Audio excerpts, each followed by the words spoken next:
afternoon again, everyone, and thank you for joining us for today's panel discussion on mentoring kids for financial success. My name is Amber Miller, and I'm an organization called GreenPath Financial Wellness. And July is National Make a Difference to Children Month, and we believe that one of the best ways to make a difference to children is to start talking to them about money early. So we are so excited to be here today and excited for you to get to hear the unique perspectives and experiences when it comes to kids and money from the incredible group of panelists that we have joining us today. So GreenPath is a nonprofit organization that has been empowering people to lead financially healthy lives since 1961. So at the end of our time today, we'll talk a little bit more about what GreenPath does, but we are really excited to be here today with you from GreenPath. So I'm even more excited, though, to introduce you to the 5 panelists who we have joining me here today. So before we dive into this discussion, I'm going to take just a quick minute to provide a quick introduction to each of today's panelists. Starting with Emily Reed, who is the Manager of Talent Development here at GreenPath. I called her the Talent Development Queen earlier, so that official title is pending. Emily has been with GreenPath for 20 years and spent most of that time working in client services leadership. Now in her role in talent development, she guides the internal learning events for current and new staff, as well as helps to elevate growth and development for the entire organization. She has 3 daughters that range in age from 22 to 5 and lives in Dallas, Texas. Up next, we have Keith joining us, who works in community relations at First Florida Credit Union. Keith has been in the credit union industry for 3 years and in the marketing department for 2 years. Keith comes from a family of professional educators and is trying to reach kids of the next generation and teach them what he wishes he would have been able to learn in school. Up next, we have Kelly, who is a bilingual program performance and quality assurance specialist here at GreenPath. Kelly lives in Long Island, New York, with her husband and 2 boys who are 11 and 3 years old. Most of Kelly's professional career has been in banking or financial education, so her kiddos have been raised around money-related conversations. Kelly is originally from Colombia in South America and is really fascinated with the concept of money and happiness and enjoys listening to her son's points of view around that. Next, we've got Shamika here, who is a learning experience designer on our education team here at GreenPath. Shamika was also a previous financial wellness expert before joining our education team. She is the youngest of 2 children in her family and also a cat mom, which is very important. Shamika is passionate about creating access points to financial wellness for all. And then last, but certainly not least, we've got Connor here. Connor is a 12th grade high school student at a charter school in Texas. In his free time, he enjoys playing guitar and attending live music shows, as well as participating in several school sports. He has worked at both Old Navy and a local diner, and we are really excited to have Connor's perspective and experiences as a student on this panel here today. All right, so let's start diving in here and start actually hearing from these incredible panelists. So I've got a list of questions here. Again, if you have questions for our panelists, chat those into all panelists, and we will go through those there at the end as we have time. But getting started here, Connor, this first question is for you. So what, if anything, have you learned about money in school, and what do you wish that maybe you knew about money sooner than you did? Hello. Yeah, so in school, I definitely learned a little bit about, just the basic budget. I wish I would have learned more about a little bit more into detail about how to budget and how much money like I would get, like a realistic amount, not just like, Timmy goes to the store, he gets, yeah. So just a realistic budget, and also how to do my taxes and stuff, because that comes up pretty quick, to be honest. Yes. Yeah. Great. Do you feel like your school has done like a decent job of talking about finances? Is that part of the curriculum, or has it mostly been from home? What does that look like for you? Yeah, so unfortunately my school has not taught me very much about, budgeting and finances, but I have a lovely sister who teaches me a lot about that stuff, and so a lot of it has just come from home. Okay, Yeah, thanks, Connor. Keith, this next question is for you. I know you mentioned in your bio that you want to help teach kids things that you wish that you would have learned in school. What is a defining moment that sparked a change in your money behavior for your younger self? Absolutely. So I grew up here in Florida, been here basically my whole life. And at 16, I decided to get my first job working at a local fast food joint and as a cashier. So your run of the mill first job. Well, around that same time, my parents were actually going through a divorce. And put it simply, my dad made a lot more than my mom did. And I was living with my mom with my younger sister while we were putting my older brother through college. So money was really tight. So my mom, instead of what used to be a bunch of different dinners, all kinds of different things, going out to eat, stuff like that, turned into spaghetti multiple times a week, maybe, or going to get a rotisserie chicken from the grocery store, and that was dinner. My sister, I'll never forget listening to her say, like, why is everything the same over and over again? And it didn't really hit me until I started getting paychecks and I realized, oh, money is actually really important. So I started implementing the 50-30-20 method, which is an extremely common method for people to budget. If you're looking to budget for kids, it's a great one. You take 50% of your income for needs, you put it towards that. 30% towards wants, you put it towards that, and 20 towards savings or investing. And I would take probably a little more for saving and investing and give it to my mom so that way we could have a little bit more of a normal routine at home. So I think learning that was really important, as well as when I turned 19 and I moved out and lived on my own. Rent, water bills, utility bills, all of those things really add up. And luckily at that point in time, my mom was able to return the favor and help me. So those are some things I wish I had learned maybe a little sooner, but I'm glad I did learn. That's great. I think that moving out on your own is a huge wake up call for many of us. And so that's something that is really important for people to be aware of is, your kids are growing up. They're going to hopefully move out at some point. So being able to start those conversations and preparing is great. Thanks, Keith. Callie, next question is for you here. So we shared in your intro that you're from Colombia, South America. So what did it look like for you to be introduced to the American financial system as an adult? And how has this shaped how you, teach and talk to your kiddos about money? Hello, everyone. So certainly when you come into America already being an adult, so I had just gotten married and everything was different, everything was new. I was coming from a very diverse how to do financials. Uh, from home, my dad was so much into the budget, into the numbers, being very organized and stingy at times. And then my mom was like the other spectrum. She is still very generous to a point of overspending if needed, especially when the grandkids arrived. So I came to the States, I had no dad, but then very quickly I learned things that really revolutionized what I had already as my college education back in Colombia.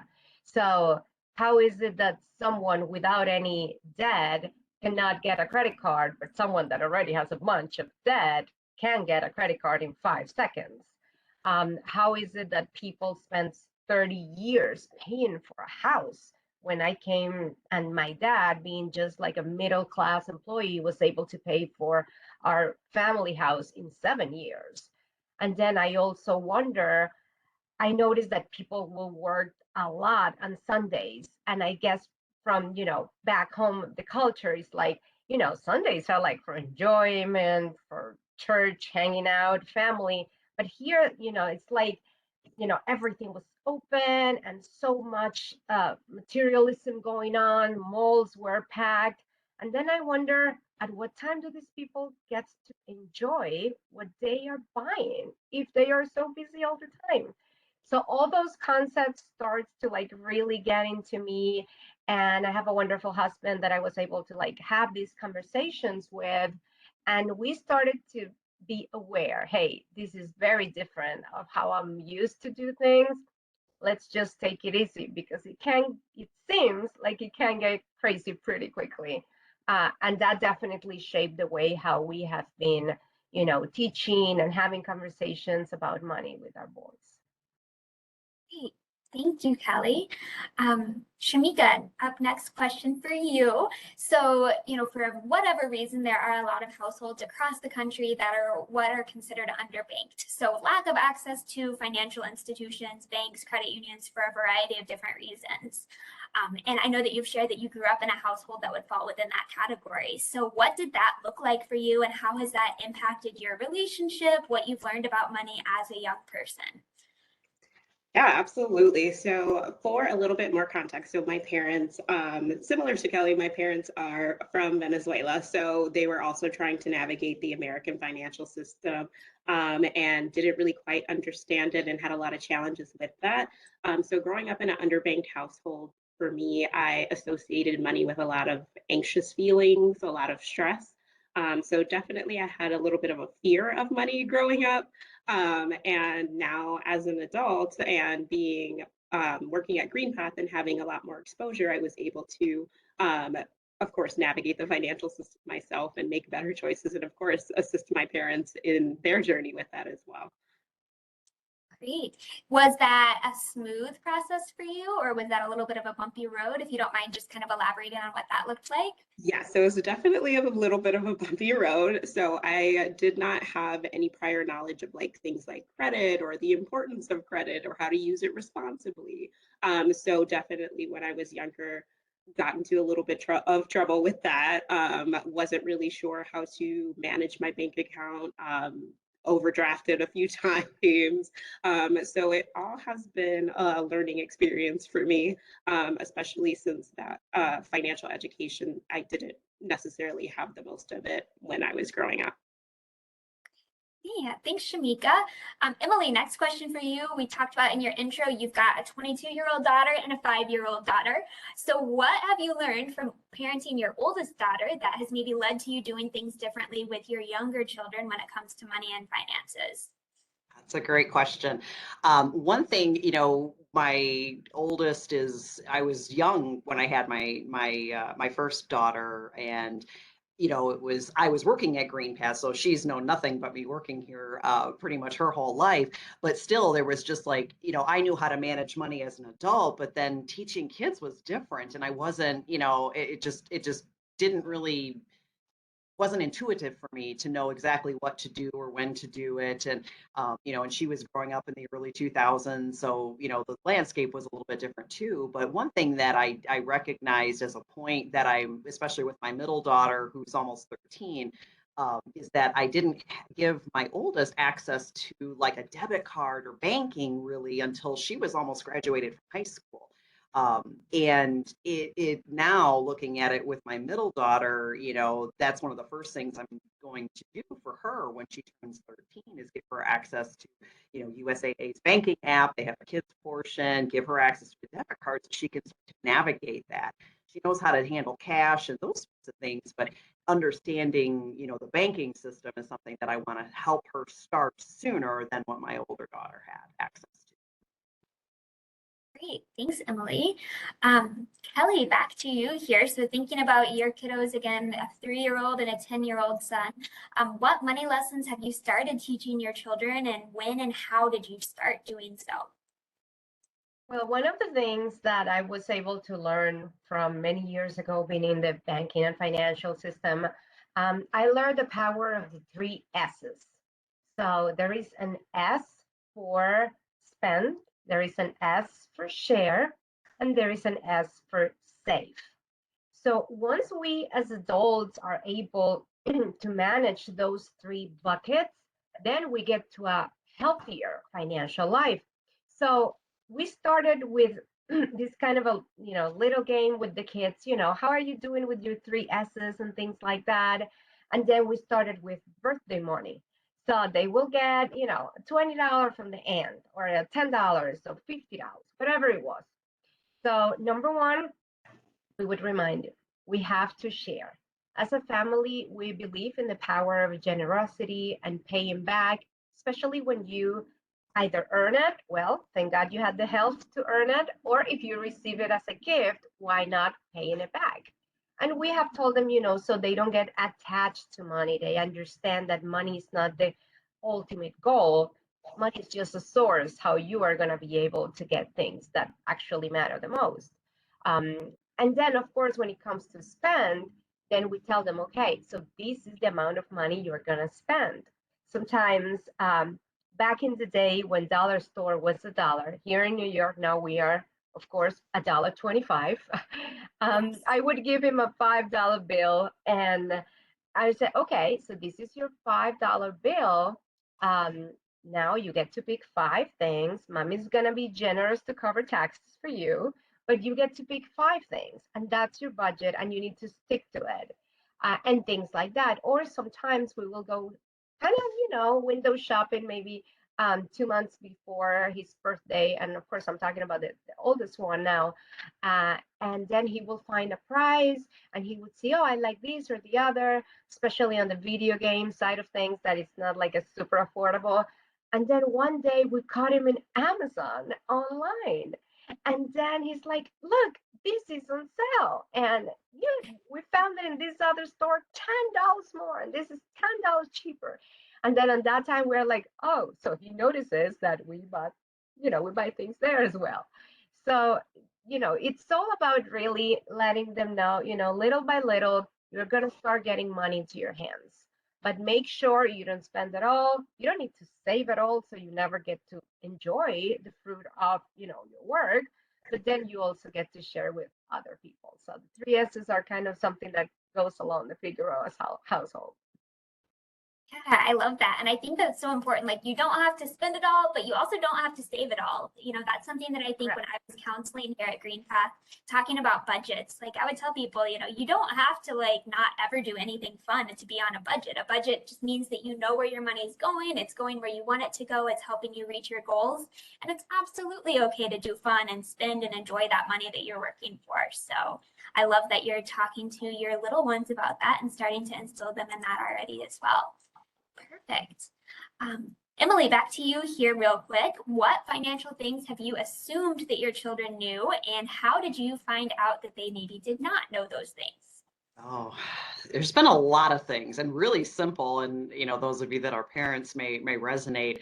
There's just things we do on a day-to-day basis that we assume are just like they're inherent in our brain, and they're just not for our children. They don't know. I remember a real pivotal point was when my oldest was younger, and we were shopping. And I realized that she really just, because I use my debit card. I like the tracking.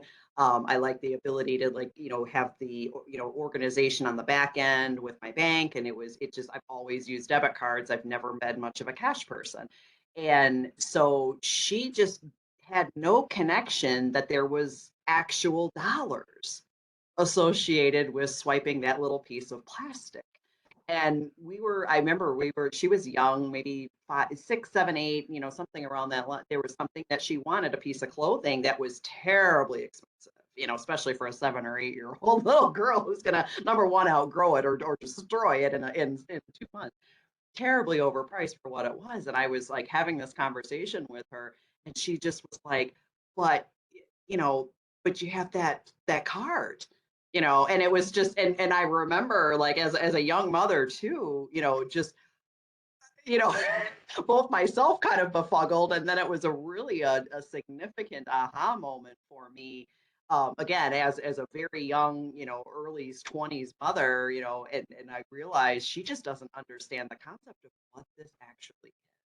So it was a very teachable moment after we both kind of were like, had a little bit of a drama moment there, but we were able to really have a good conversation about it at her level to understand that there's actually things that card does, and there is a limit to how much that card can do in day-to-day cycles and circumstances. So that was just a really big aha moment for me, especially again as a very young mother, just navigating that with her. So it made me much more aware of how I talk about money, talk about what that is, that little plastic magic card, how I engage with my younger two.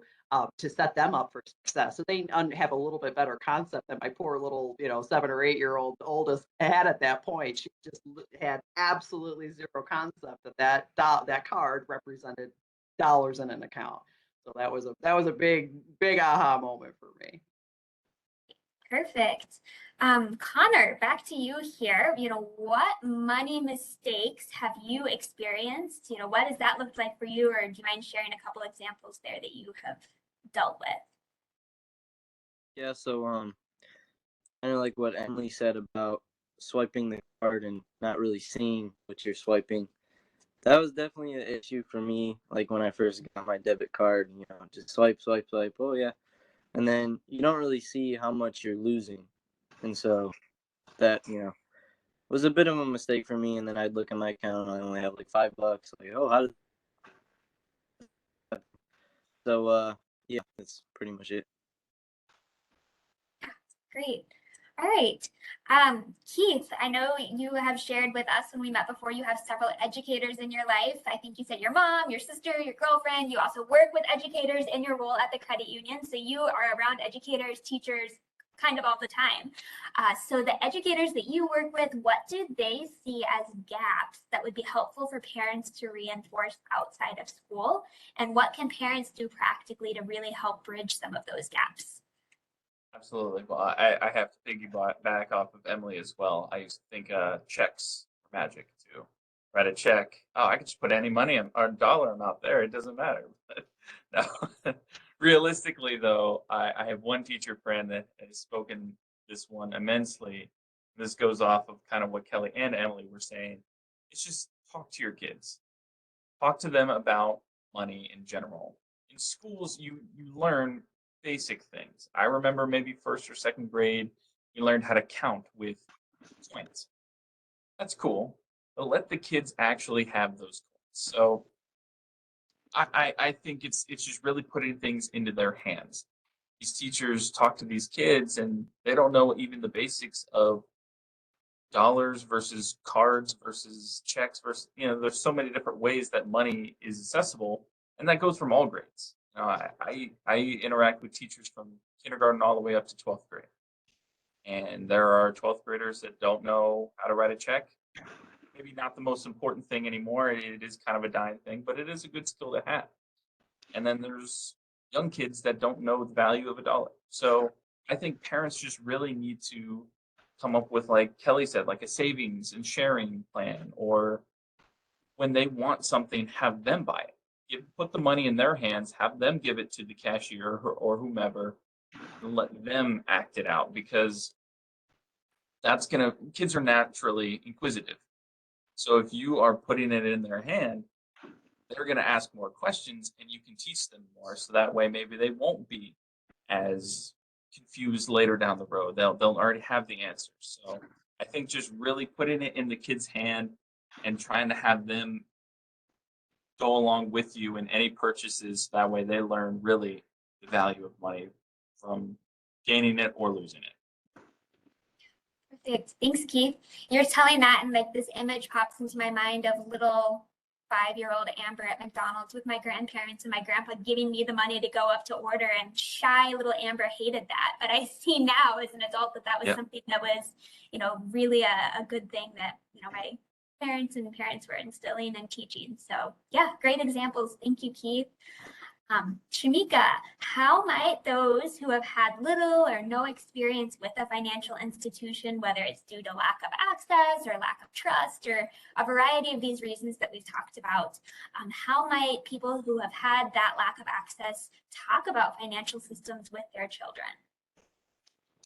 Yes, definitely. So with that, if for someone who may not have had that experience prior with, or doesn't, due to lack of access and also having that general distrust of financial institutions, one thing that can definitely help any parents or adults in that situation is reaching out to community organizations that will be able to assist organizations like GreenPath that also will give you a really good starting place if you're unsure of where to begin, so you can start to learn some of those skills and learning to have that trust with financial institutions, so you'll be able to better teach that to your children.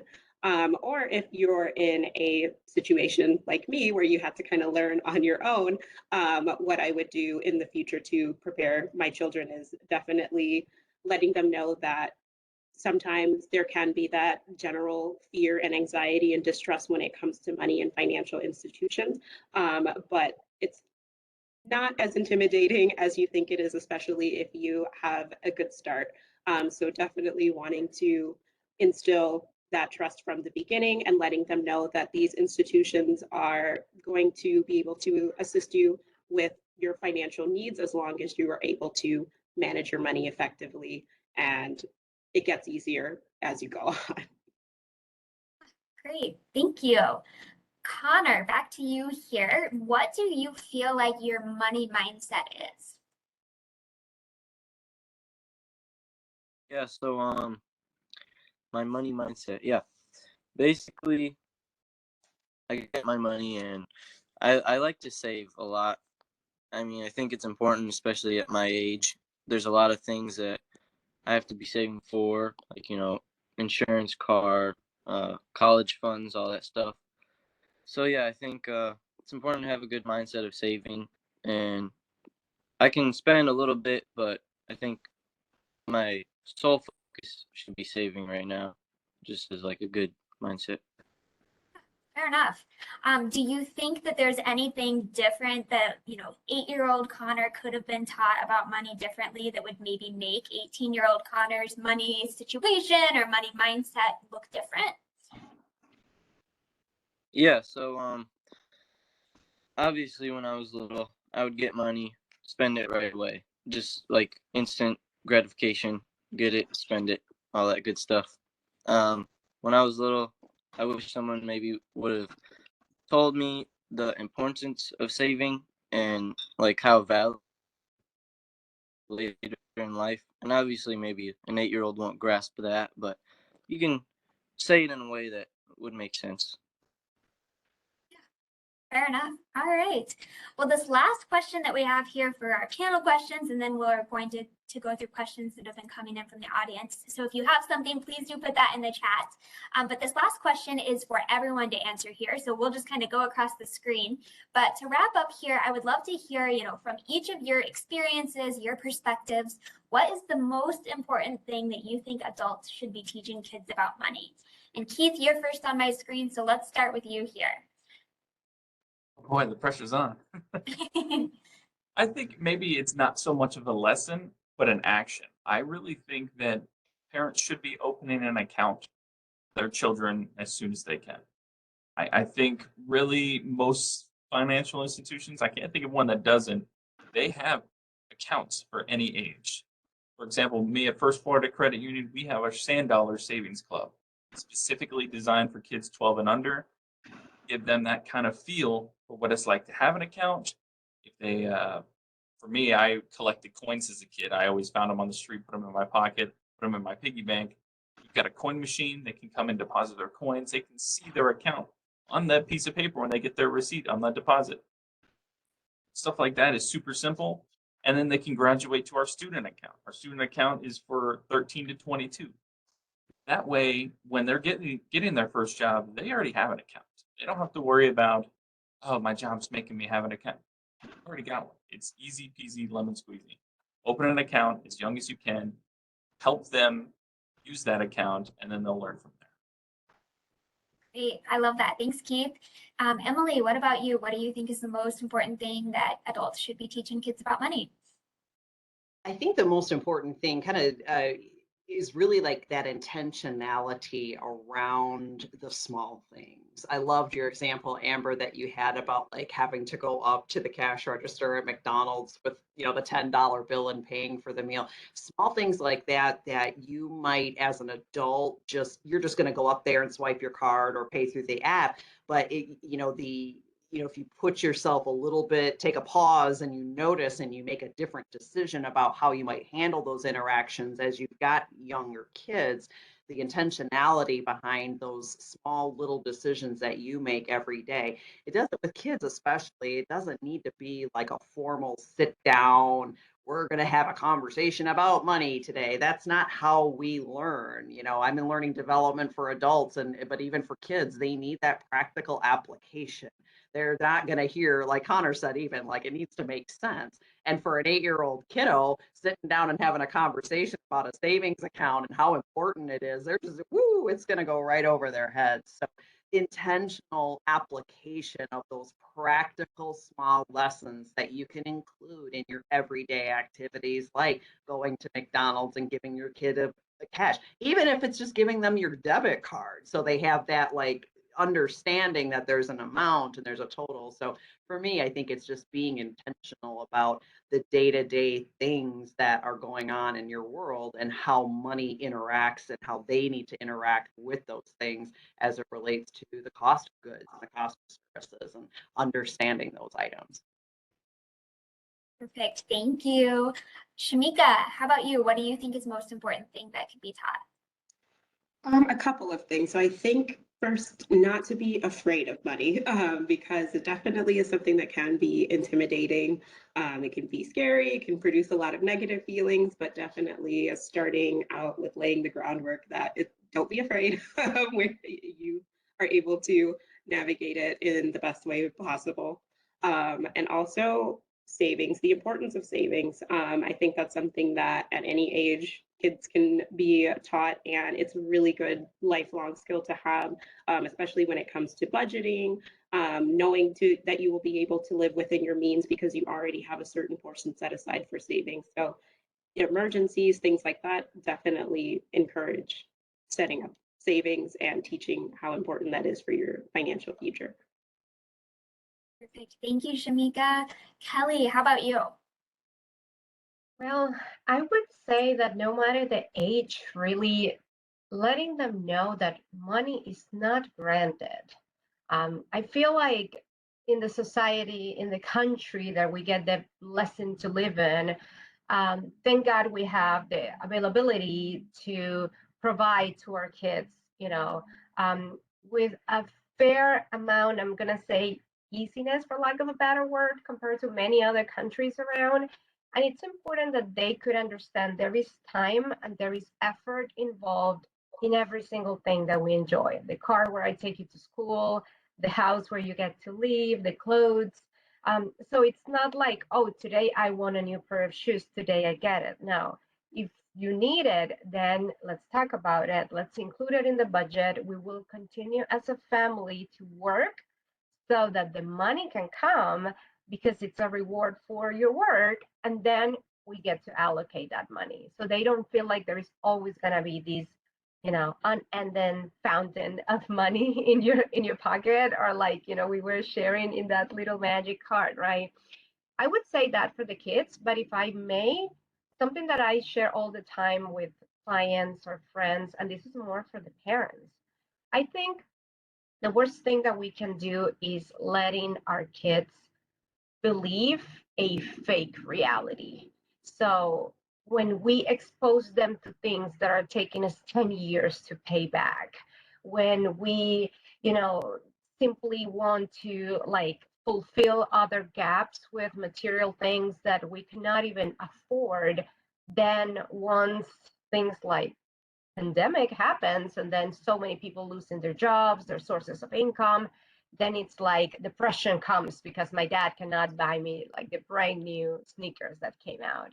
So I think it's important that as parents we realize that, you know what, sometimes, most of the times, our kids have like something that I've learned also related to like love languages, right?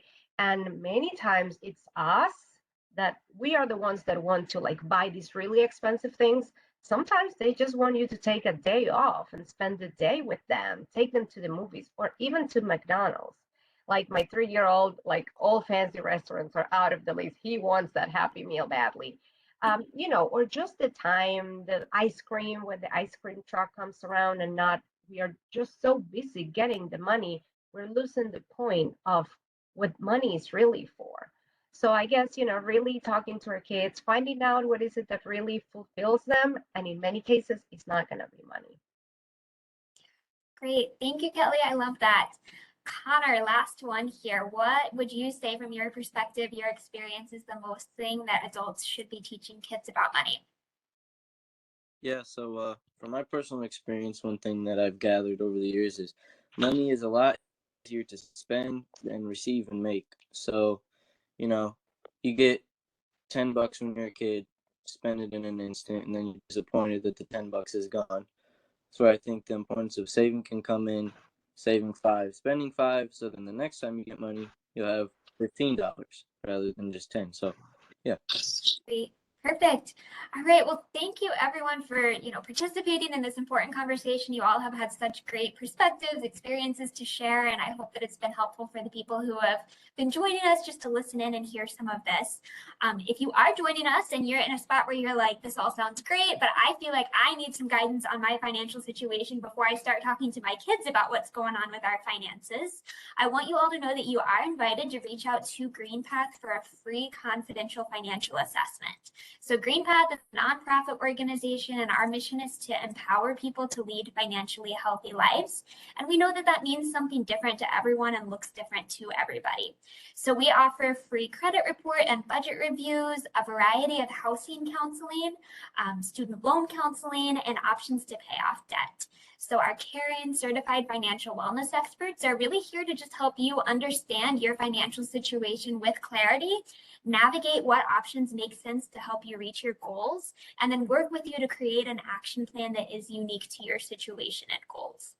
So if you would like to reach out to GreenPath and talk with a financial wellness expert, you can give us a call at 877-337-3399, or you can also visit our website, my.greenpath.com, to learn more as well.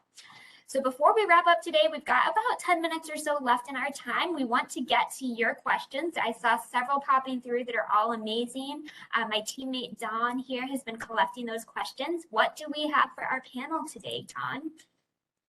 Yes, thanks, Amber. So I think this first one is kind of geared towards what Kelly was talking about. What types of sharing do you encourage kids to do with their money? Absolutely. So one of the first things that we have, teach our kids to go around is to really, you don't have to, be extra crazy. You don't have to overthinking. Giving is something that you can do every day.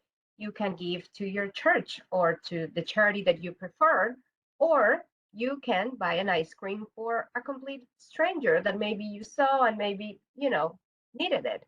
Or you can just like buy another popsicle for your good friend that is coming over for a play day. Or maybe if you got that, maybe, make sure that maybe your cousin doesn't have, that same shirt. Maybe one day you want to, just play twins or something like that.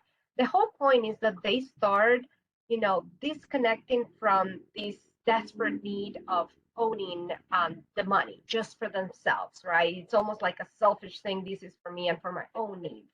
I think from very early, just by, sharing is caring, we can start, letting them know we're going to get two popsicles. One is for you, find someone else that you can share this with. Love that. Thanks, Kelly. Don, what else do we have? Yeah, so somebody else put in, they wanted to know, how much should a teenager be taught to save? Does anybody want to tackle that one? I could take that one. So I don't think there's a specific number to put on that. I really just think it depends on your situation. I mentioned before with the 50-30-20 method, that 20% can be fluctuated. 20% is the one that's used for saving or investing. You can adjust those numbers to your preference. So say your teenager is saving for a car. You might want to save a little bit more money depending on your timetable or how much the car is. Or they're saving for a vacation. There's a lot of different things that factor into that, but I really think just taking a percentage, that same percentage from your paycheck or from whatever income they have at the time, that same number is going to really benefit them the most. Just keeping consistency is key. Just like when trying to go to the gym per se. consistency is key. That's what they always preach. It's the same thing with money. Financial fitness is just like physical fitness. Thanks, Keith. So another person put in, what is the best way to explain any repercussions or consequences of taking out student loans? I can take that one, Dawn.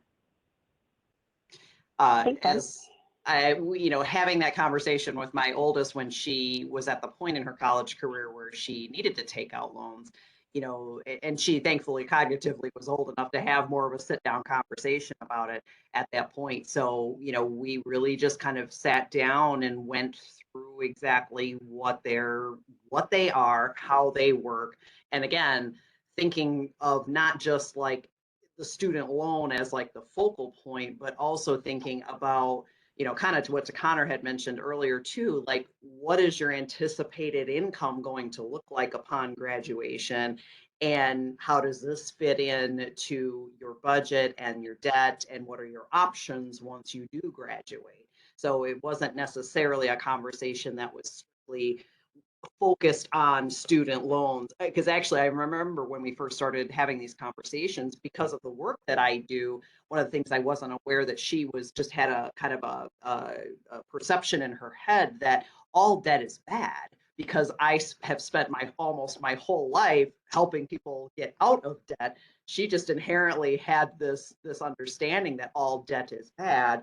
And and even though we've had conversations about how debt can help work for you and your credit needs and different things like that, she just kind of had this assumption. So we had to have a conversation to kind of help her eliminate some of that fear when it came to student loans. And having that broader conversation.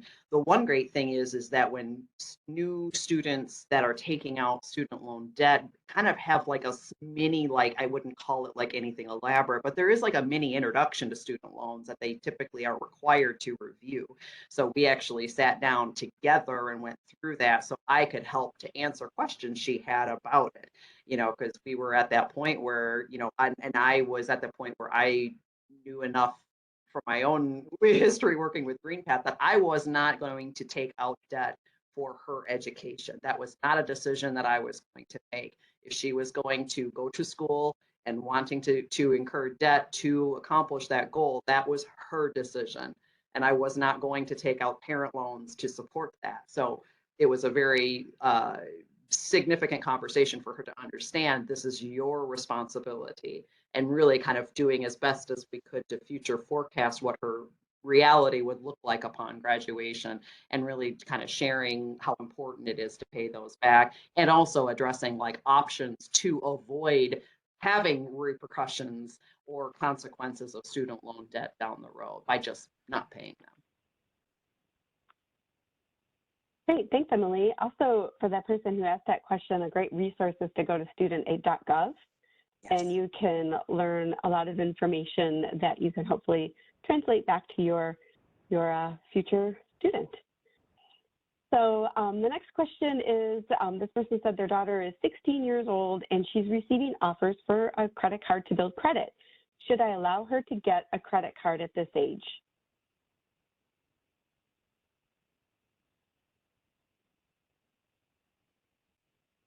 I have to tackle that one. I'll take it. So it really depends. I'm going to say yes. And the reason I'm saying yes is I think that you're a responsible parent and you will help guide them. As long as you are there to help guide them, it's not a bad investment, because building credit is a really important thing. I actually just hosted a webinar, thanks to GreenPath, about understanding your credit report and score. And that's a great resource to really learn about how your credit works. And I think this is a great chance for you to teach them how a credit card really works. Just have them do simple things. Maybe when they go to the gas station, get a snack, use that credit card and then pay it off. Show them the value of, only 30% usage and some of these other things. GreenPath has a lot of great resources on that. I know I don't work for them, but they're a great partner and I'm really happy to partner with them.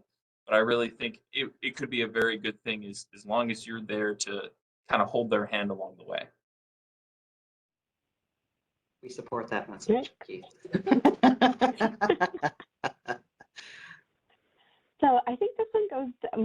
to what Shamika was talking about, how do we overcome the fear of money? Yeah, so definitely easier said than done. But what I can recommend to overcome that fear is definitely not being afraid to ask for help when you need it. When you There's tons of resources such as GreenPath, a great resource, also like online resources that can help, but definitely do not be afraid to seek assistance when you need it. Once you are able to get the help you need, you will be able to learn the different financial skills that will be able to set you up for success for the future. But definitely that first step is that if you do have any kind of fears or anxieties when it comes to money, not being afraid to ask for assistance. If you currently bank with like a credit union or your financial institution in general, they can be a great resource for you as well. But definitely not being afraid to look for help if you are struggling. Okay, thank you. So another question was, what age can a child start using a debit card? I think that's going to vary by the financial institution.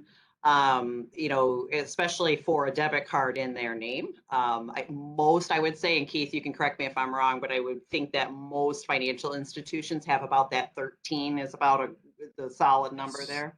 That Yeah. would be our number, 13. Yeah, I know that's my bank's number as well. Is the magic there? I don't know why the number is 13, but it's magic 13. It's magic, like you said. But yeah, 13 is about speaking from my experience, my middle daughter turns 13 in September, and I've already got like a little reminder set on my phone. She has a savings account that we put things into, but to get her access to a debit card so she can start to kind of just understand. There are certain like more kid type applications that you can introduce a little bit younger, but usually like to be traditionally banked, I guess for lack of a better word, 13 is about the right age. I would look for keywords like student checking or youth checking, stuff like that. Those are usually going to be the accounts that will have something like that, not savings, but youth checking. Yeah. Right. One other question, how would you talk to your children about the differences between debit and credit?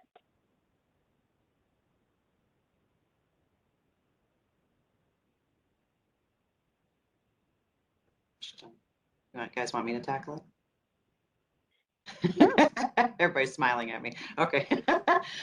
So for us, and something that I've, as I've helped individuals, have these conversations with their kids and with my kiddos, the biggest thing is again, that act of savings, like Kelly mentioned, savings that you have is kind of like your nest egg. So, we've always just approached your savings as a spot that money just does not frequently from.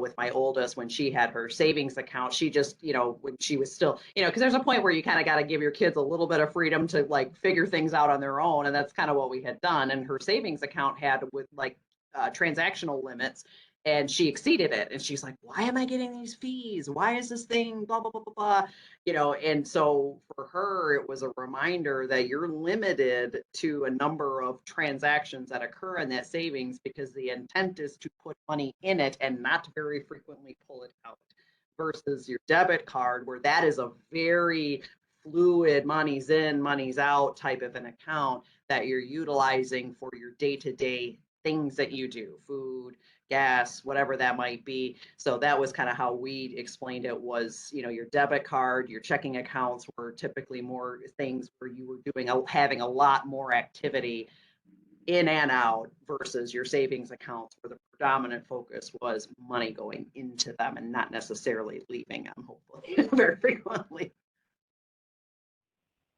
All right. So there is another question that just came in. How do you feel about currency in video games like Fortnite? This person's trying to teach their son about the importance of not having anything tangible from spending all of his money on the video game. He's got gamers. I think games is one of those things that we just need to be fully aware and regardless, either if we like it or not, we need to try to be educated on them because our kids love video games, and that is just the truth. But just as they're fake people have to like really work and they have to like complete tasks or challenges or different things, we have to help them translate. Well, guess what? If I was not to be working, Monday to Friday or wherever it is, I'm not going to be able to get, this amount of money. So I would say, it's okay to sit down and to talk about it. So this is how this ex, person gets to buy this armor or the castle or, like all this new stuff, but it's because there is, an effort that was put into. So the concept of there has to be an effort, there has to be education, there has to be training. And the more they do it, the better they are going to be able to do in the game, is just as, it is going to be in reality. And I kind of just wanted to add a note from the previous questions. I don't think there is like a specific age either for like a debit or a credit, you know, but it's more like for the parents, how, how willing are you going to be to monitor and support your kids while they are learning? Because they can get in big trouble no matter how old they are. So so it's really not just about, oh, because GreenPath says it's okay, I'm gonna get the credit card, but it's really, am I going to tell them, hey, let's review the statement together. This is what an interest rate is. Do you have already a job to be able to access to this privilege? So things like that. I think it's going to be all about how much we as parents are going to be available for them, not just to get the products, but to help them monitor, like those, fees, like Emily was saying, they can happen from time to time. Even identity theft, we can start teaching our kids if they already have a debit card. So it's all going to be about monitoring them and supporting them throughout. All right. So there was another question that came in. So how do you help your child understand why you may have to say no when all of their other friends' parents are saying yes to being able to spend money? How many parents have had that conversation? The story of our lives. I'm gonna leave that one to you parents. I'm not there yet. Yeah, it's a tough one for sure. It really is. And it's a good opportunity to just, I guess, like level set with your children. Like Kelly said, it's all about, how intentional you are in these conversations and how much, because I know one thing that is I've, worked with, clients and, those that are, been across the desk from me a lot is you want to educate your children without scaring them. And but you also, can't just take the because I said so approach. That never works with anybody. I mean, I'm Gen X, so that sort of kind of worked on me, but didn't really work on me. But but we have to be able to get out in front of them and have those like robust conversations about wants and needs and just capacity in our lives. I mean, our kids are always exposed to that. And the sooner you do start having those conversations and laying the groundwork, the easier those conversations can be once they get older. I know with my oldest, it was something that I kind of not shied away from, but it just wasn't an active part of our life. And then there was a lot of struggles especially when we moved from mid-Michigan to, mid-Michigan, Saginaw, Michigan to Dallas, Texas, where the economic shift was very different for us. And when she came down here and she's seeing all these, and just all these different things that her friends had that she had never seen before, it took a little bit of time for her to adjust to that, number one. But those conversations got easier over time when she say so and so has a phone, or so and so has this, or so and so wants, blah blah blah blah blah. They are awkward at first, but they get easier over time when you can explain to them that there are certain things that we have to do, and then there are things that we can do because if we have things left over. But if those conversations aren't happening day to day, then those are tough conversations to have with your kids. So the more that you're out there intentionally sharing with them, you know, how much things cost, how much we need to be spending on things, and how much we can spend on things because we have the capacity to do so. Great, thank you. So it looks like that is all for the questions, although there were some chats put in by people that were promoting out some tools that they've used. One of them was called, it's a book called Money Madness by David Adler, A-D-L-E-R, and they thought that that was a great resource to be able to talk with your kids about money. And then somebody had put in a couple board games. One's called Cash Flow board game, and then the other one is called Allowance. So the allowance game. So those might be great resources as well. I fully support the allowance game. As someone who played it as a kid, it was a good teaching tool. All right. Well, thank you, Don, for managing those questions. And thank you to everyone for joining us, especially Keith, Emily, Shamika, Kelly, Connor. Thank you so much for sharing your experiences. Really appreciate you all being here. And thank you everyone who logged in and joined us. Remember that if you want to talk to a GreenPath financial wellness expert, we're here until 10 p.m. Eastern, Monday through Thursday, 8 p.m. Eastern on Fridays and Saturday mornings as well. So reach out if you want to talk with someone. Also keep an eye on your email. We will send out a recording of this webinar and some resources over email in the next day or so.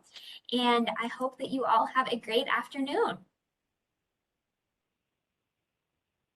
Thank Bye, you. y'all. Have a Bye. great day. Thank you. Thank you.